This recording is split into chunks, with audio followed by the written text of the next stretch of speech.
اور اونچا مقام رب کریم نے اس قدر عطا کیا ہے کہ نہ صرف بقیہ ایام پر اسے فضیلت دی، بلکہ خطبہ جمعہ سننے کے لیے جو شخص مسجد کا رخ کرے مخصوص کے بعد کے امام کے ساتھ ساتھ پیارے نبی صلی اللہ علیہ وآلہ وسلم نے فرمایا کان لہ بکل خطبۃ اجر سنۃ صیامها و قیامها، ہر قدم کے بدلے ایک سال کے قیام و سیام کا اجر اللہ رب العالمین سے مانگتا ہے۔ احوال واقعی اس خطبہ کی اہمیت کا تقاضا تو یہ تھا کہ ہم اس کی تیاری بھی اسی آن بان اور شان کے ساتھ کرتے ہوئے پیش کرتے، مگر افسوس کہ ہم میں سے بہت سارے خطبہ کا حال یہ ہے کہ وہ خطبہ جمعہ بالبدیع یعنی ارتجالاً پیش کرتے ہیں، جبکہ کچھ اور خطبہ کرام رؤوس الاقلام اور بعض عناصر خطبہ لکھ لیتے ہیں یا کسی اور کا تیار شدہ خطبہ لے کر جو کا توں یا کچھ معمولی تبدیلی کے ساتھ پیش کرنے پر اکتفا کرتے ہیں، جبکہ ہونا یہ چاہیے تھا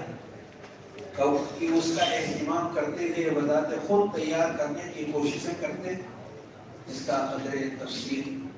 آگے کی گفتگو میں آ رہا ہے۔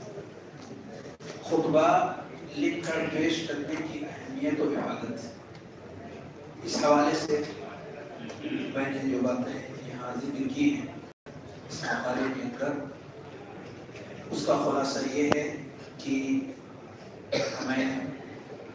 یہ خطبات لکھنی چاہیے جو کہ خطبے، تقریریں، محاضرات رفتار زمانہ کے ساتھ ساتھ بھول چوک اور نسیان کا شکار ہو جاتی ہیں اور آہستہ آہستہ اپنی معنویت کو کھو دیتی ہیں،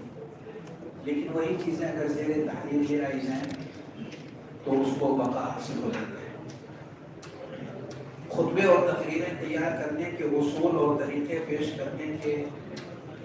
بعض فوائد، اس کے تحت